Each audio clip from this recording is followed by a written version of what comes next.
Good morning, folks. It's Bob from Mountain Crest Farms. Oh, me. I'm a little bit late getting out here today. Well, actually, I'm going to make a little admission here. I'm sort of late, but I'm early. I want to publish my videos at 8 o'clock in the morning. It doesn't get light enough to do video till about 6:45 or so, because I don't use any lights or anything like that. Well, hard as I try, I have not been able to get out when it was light enough, shoot a video, get it back inside, get it off my camera, onto my computer, edit it, render it. Rendering is when you take all the little pieces, parts from editing, and it mixes them all up and smooths them out and turns them into a video, and then upload it to YouTube and publish it by 8 o'clock. I've tried and I've tried, can't be done. So while I'm doing it, these are still coffee chats. I'm still doing them in the morning. There's my coffee, and it really is a cup of coffee. Can't make that slurping sound out of an empty cup. I'm not doing them the day you see them anymore. I started this a couple days ago and didn't tell you. Y'all are seeing this on Sunday morning, Father's Day. But it's really Saturday morning right now, because I can shoot Sunday's video on Saturday, have time to edit it, have time to make it look pretty and get it uploaded to YouTube and get an appropriate title put in and the tags and the description. You know, that description down there where I try to sell y'all stuff? Not really. There's one thing in the description I try to sell. I've got a book on how to raise pigs, and I think the first or second link down there below, first or second Amazon link down there below is to the book. But basically, it's if y'all use anything like the same kind of stuff I use, there's some links down there to Amazon. But by the time I get all that done, I don't have to be rushing and then upload it to YouTube. I'll go inside, I'll drink some more coffee after this video, I'll get the video edited, get it uploaded, and schedule the publish for tomorrow morning at 8 o'clock. So you're seeing Sunday's video that used to be done. If you remember, my videos up until the last few days didn't get up till 10 or 11 o'clock in the morning. So now you'll see a video at 8 o'clock in the morning, but the video was really made the day before. So that's the first and last time I'm going to admit that. Y'all are just going to have to think that I figured out, if you missed this video, folks are just going to have to think that, how does he get up and get a video shot and edited and uploaded and still on by 8 o'clock? I don't, but I'll never admit that again. So y'all are hearing it first. Y'all are hearing it 3 times right now. You're hearing it the first time, the last time, and the only time. Won't mention that again. But anyway. Oh, me. What to talk about today. There is so much and so little to talk about, it's not even fun. Oh, I didn't brush my beard. Let me get it looking pretty. There we go. Today, when y'all are watching this, is Father's Day. I don't know how I feel about Father's Day. I'm really glad I'm a father. I've got 2 boys. I've got some stepkids too, and you just heard me say stepkids, and I rarely use that term. My stepkids are my kids. I love them and care about them and worry about them just like I do my blood boys. But I've got 2 sons from a previous marriage, one of which I have a really good relationship with. I guess this is the topic of this video, relationships. One of which I have a really good relationship with. Talk to him on a regular basis. He lives about 70, 80 miles from here. He comes up on a regular basis. He and his wife, Tasha, and I don't know how she puts up with him. But he and his wife Tasha come up on a regular basis and bring my granddaughter. I told Tasha she better not divorce Tyler. I'll kill her so that I can adopt a granddaughter. Brings Tori, my granddaughter, up. She's 5. And they won't be up tomorrow. He has to work tomorrow. Or today, Father's Day. They won't be up. He has to work. But got a real good relationship with my son. He's 29 years old. He's got a younger brother who is 24 years old. Named after me, actually. I'm Robert Murray Hayles, and the younger son is Robert Murray Hayles Jr. I go by Bob. He's BJ, Bob Jr. He and I don't have much of a relationship. Back in January, when I had my liver resection done, he came to the hospital. I'm not sure how he found out that I was there, but he came to the hospital one time, stayed about 10 minutes, and left. That was the first time I had seen or talked to him in probably 10, 12 years. And he doesn't live but 60 miles from here. His mother and I got divorced when my oldest son, Tyler, was 7. My youngest son was 2. Now you got to remember, if you've watched many of my videos, you know I'm a recovering alcoholic. I wasn't an abusive father. I wasn't an abusive husband. I was just a drunk. Didn't get drunk till after 6 o'clock in the afternoon. I had work to do. I had to make a living, and I've made a pretty good living in my life. Drank it all away, but I hadn't always looked like a toothless redneck pig farmer, which is what I am now. I used to be a 3-piece suit kind of guy. But when I get off from work and get home, I get drunk. And I'm pretty jolly drunk, actually, unless you piss me off.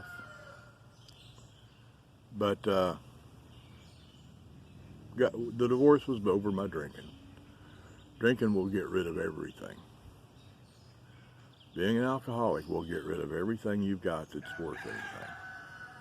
And it cost me my wife and kids. But after the divorce, Tyler's 7, BJ's 2.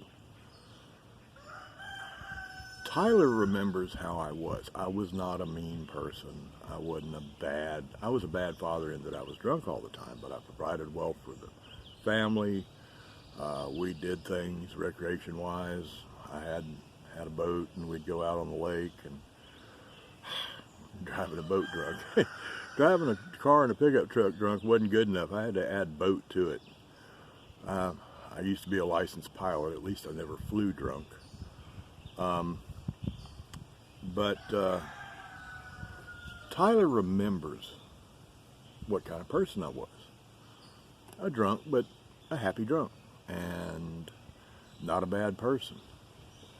BJ was 2 years old, and BJ doesn't remember me from before the divorce. All BJ knows is what his mother has told him.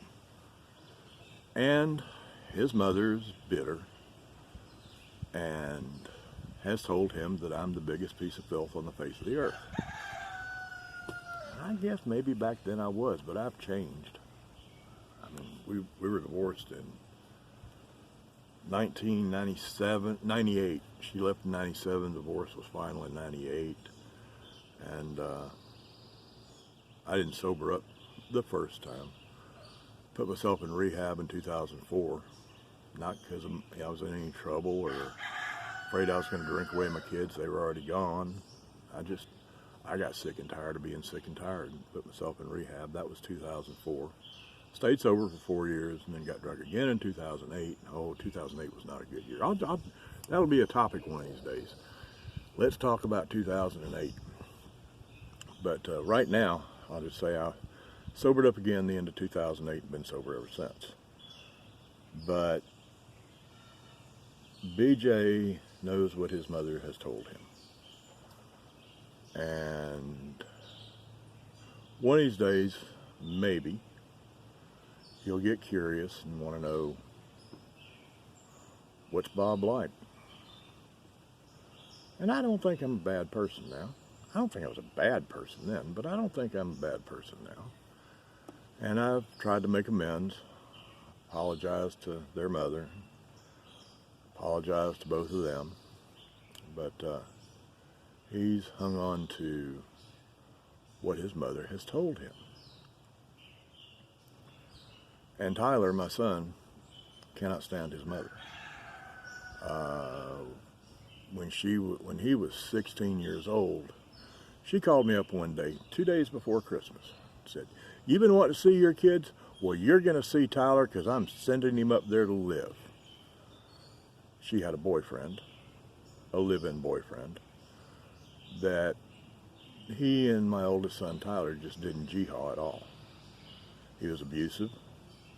My son's a bit bigger than me, and my son told him he was going to whip his butt if he kept abusing his mother. Well, my ex-wife took her boyfriend's side. Tyler needed to get out of the house, and she sent him up here to me. And when Tyler got married, which was 7 years ago last week, when Tyler got married, a friend up here in Pickens County had sort of become a surrogate mom to him. She and I gave Tyler away. His mother didn't come to the wedding. They had a vacation planned in Florida, and that was more important.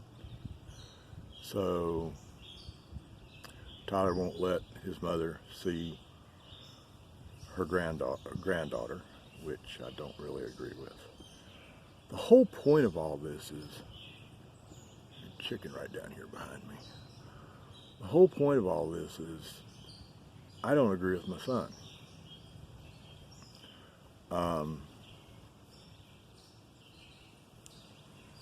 One of these days all of us are going to die. One of these days my ex-wife is going to die. Probably before my son Tyler does. I mean, just the age thing, And when she does, Tyler's going to wish that he had had a decent relationship with his mother.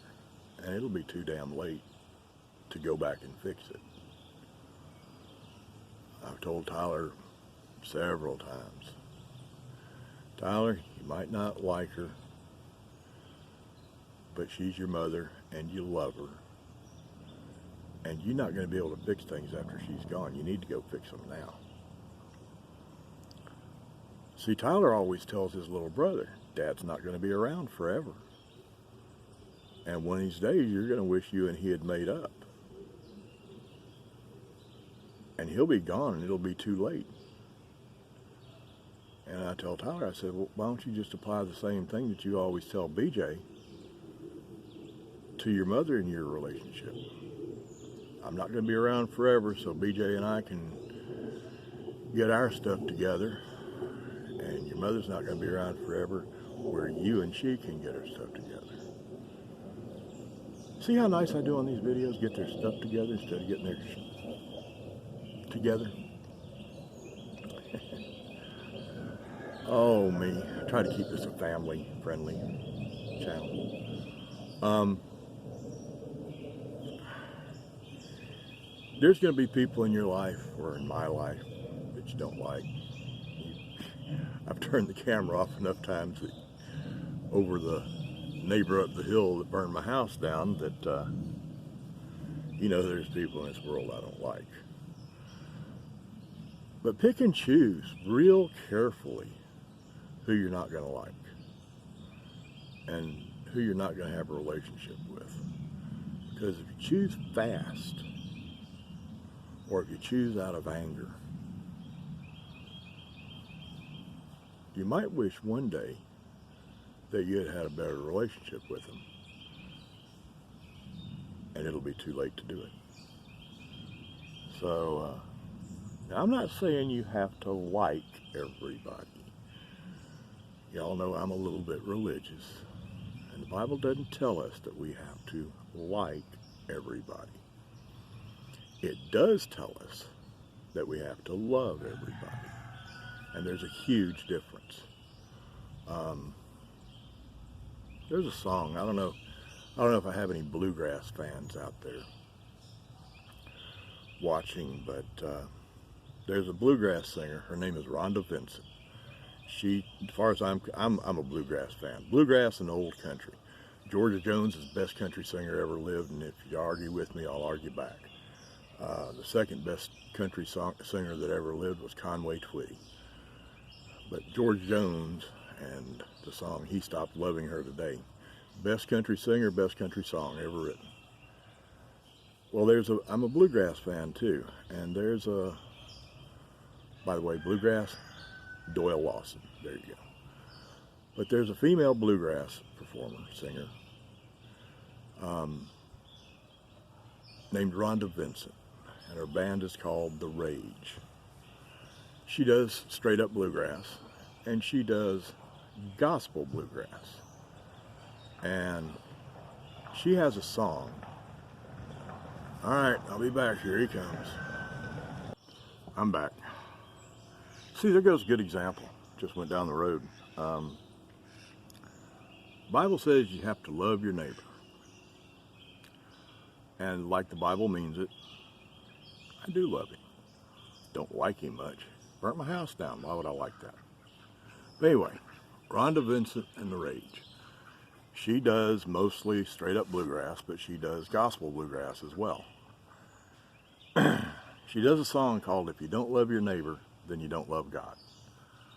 It's based on, if you look in the Bible, look at the book of Matthew, the 18th chapter, I believe it's the 21st verse, will tell you that if you don't love your neighbor, then you don't love God. If you don't try to help your neighbor when he's down. I'd actually, if Greg were to ask for it, I'd actually help Greg. I wouldn't much like it,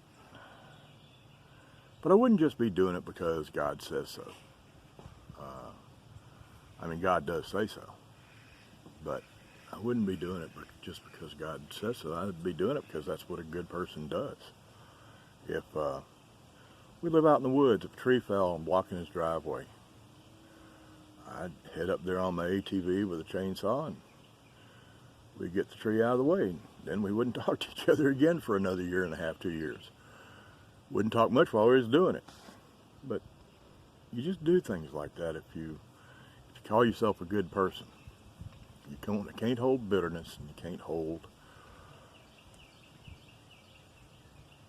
you can hold dislike. I don't know how to word it, but you can't just stay bitter.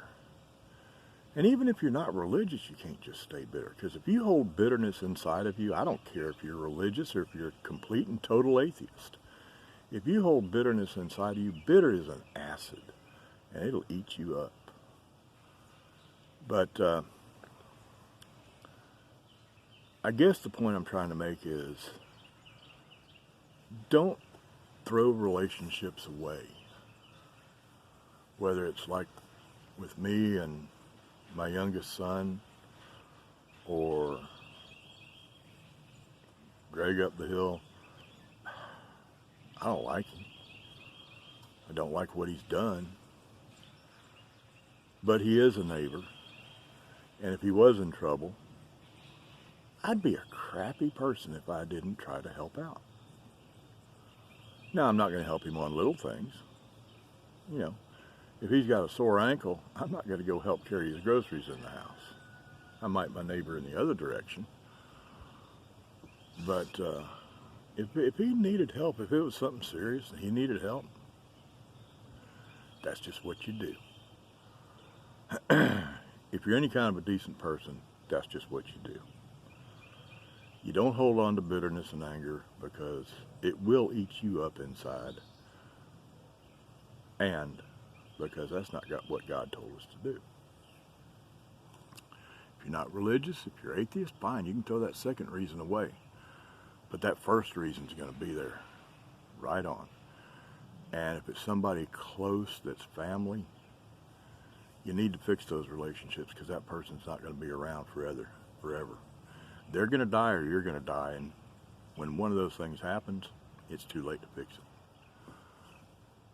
And if it involves hatred, and if you are religious, when you get to heaven, God's going to ask you why you hated when he told you not to. Whew, got deep on that one, didn't I? Well, I think I'm going to call it a day. I'm going to go inside and take my time editing the video, and y'all will see this today on Father's Day, but that's really tomorrow because I'm doing this on Saturday. But I'll never admit that again, so y'all write this down. This is the last time you'll hear me admit that I'm doing these a day ahead. And I've only been doing them a day ahead for a couple of days. I was trying to get them up by 8 o'clock before and just can't be done. Maybe I'll do a live stream one of these days, and then you'll see it real time at 8 o'clock. But y'all have an awesome day. Y'all have I don't care if it's Father's Day, like you're seeing it, or if it's really Saturday, like I'm doing it. Both days, all days, have awesome days. People, the standard thing when you meet somebody, hey, how you doing today? Oh, pretty good. That's not my answer. When I say, hey, how you doing today? They say, pretty good. How about you? I'm having an awesome day. Every day is a good day. If you're above ground and breathing, it's a good day. Now, there's other things that can make it a great day, but after being alive and breathing, everything else is just a bonus. So y'all have an awesome day. I know I'm going to. And remember those two things. Always, always remember those two things.